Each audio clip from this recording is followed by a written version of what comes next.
বাংলাদেশের ক্রিকেট ইতিহাসে বল হাতে ২২ গজ কাঁপিয়েছেন অনেক বোলার, কিন্তু পরিসংখ্যানের বিচারে সেরা ১০ কারা।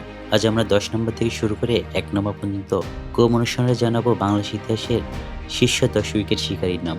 তালিকায় ১০ নম্বরে আছেন অভিজ্ঞ অলরাউন্ডার মাহমুদুল্লাহ রিয়াদ। ৩ ফরম্যাট মিলিয়ে ১৬৬ আন্তর্জাতিক উইকেট নিজের ঝুলিতে পুরেছেন এই সাইলেন্ট কিলার। তালিকায় ৯ নম্বরে আছেন রুবেল হোসেন।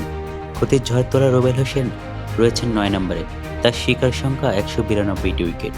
বিশেষ করে ওয়ানডে ক্রিকেটে তার রুদ্রমূর্তি এখনও ভক্তদের চোখে ভাসে। তালিকায় ৮ নম্বরে আছেন মোহাম্মদ রফিক। লিজেন্ডারি স্পিনার মোহাম্মদ রফিক বাংলাদেশের একটা স্বর্ণ। বাংলাদেশ টেস্ট ক্রিকেটের শুরুর দিকে এই কান্ট্রির মোট উইকেট সংখ্যা ২২৫টি। তালিকায় ৭ নম্বরে আছেন বর্তমান পেস আক্রমণের নেতা তাসকিন আহমেদ। ২১৪টির বেশি উইকেট নিয়ে তিনি আছেন ৭ নম্বরে। তার গতি আর বাউন্স এখনও ব্যাটারদের জন্য আতঙ্ক। তালিকায় ৬ নম্বরে আছেন একসময়ের ওয়ানডে স্পেশালিস্ট আব্দুর রাজ্জাক। তার বাঁহাতি স্পিনের জালে বন্দী হয়েছেন মোট ২৭৯ জন ব্যাটার। তালিকায় পঞ্চম স্থানে আছেন টেস্ট ক্রিকেটে বাংলাদেশের অন্যতম সেরা অস্ত্র তাইজুল ইসলাম। ২৭৩ বেশি উইকেট নিয়ে তিনি আছেন তালিকায় ৫ নম্বরে। তালিকায় ৪ নম্বরে থাকা মেহেদী হাসান মিরাজ এখন উঠছেন।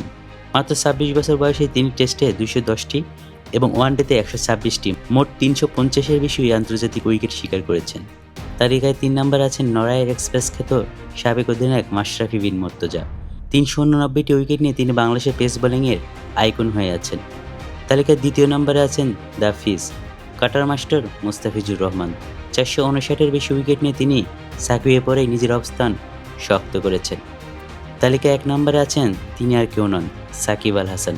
৭১৭টির বেশি উইকেট নিয়ে তিনি কেবল বাংলাদেশেই নন, বিশ্ব ক্রিকেটের অন্যতম সেরা অলরাউন্ডার। তার এই রেকর্ড ভাঙা বর্তমান প্রজন্মের জন্য একটা বিশাল চ্যালেঞ্জ।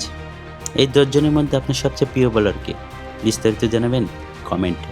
আর চোখ রাখুন গেম অন 360-তে।